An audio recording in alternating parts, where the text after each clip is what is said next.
మీరు నన్ను ప్రశ్నించడమే సభా సంప్రదాయాలకు విరుద్ధము అన్నారు. మీరు ప్రశ్నించడానికి లేదు అన్నారు.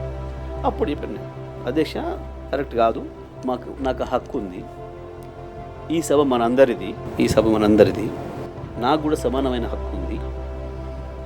ఈ సభలో మా అందరి తరఫున మీరు పెద్ద మనిషి అక్కడ కూర్చున్నారు, అంత మాత్రాన ఇది మీ సొంతం కాదు, ఓకే, అందరం కూడా నిబంధనల ప్రకారం పోవాలి అన్నమాట చెప్పాను నేను. అక్కడ మీ సొంతం కాదు అనేది ఎప్పుడు కూడా మేము స్పీకర్ గారితో మాట్లాడేటప్పుడు ప్రభుత్వాన్ని ఉద్దేశించి మాట్లాడుతుంటాం, మీ ప్రభుత్వం అని చెప్తుంటాం. అంతే కదా. వారు కూడా అంతకుముందు మాట్లాడుతూ మా విప్పు అని మాట్లాడారు. సరే, కొన్ని సందర్భాల్లో ఎవరికైనా వస్తుంటుంది. ఇది జరిగింది. వాళ్ళు ఇక మంత్రులతో సహా లేచి అరవటాలు, పెడబొబ్బలు, మొత్తం ప్రపంచం అంతా మునిపోయింది. ఆ శ్రీశైలం సొరంగం పడిపోయి 9 మంది చచ్చిపోతే కూడా అంత వీళ్ళు ఎగరలే. కేవలం మీరు మాట్లాడడానికి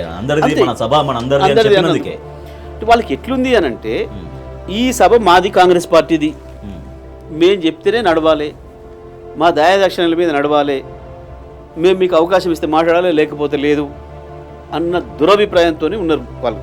ఆ అహంకారంతో మాట్లాడుతున్నారు. కాబట్టి నేను ఆ మాట చెప్పిన, ఇది మీ సొంతం కాదు, ఇది అందరి దీంట్లో ఉండే ప్రతి సభ్యుడికి సమానమైన హక్కులు ఉంటాయి అనే మాట కావాలని చెప్పిన, నేను స్పష్టంగా చెప్పిన.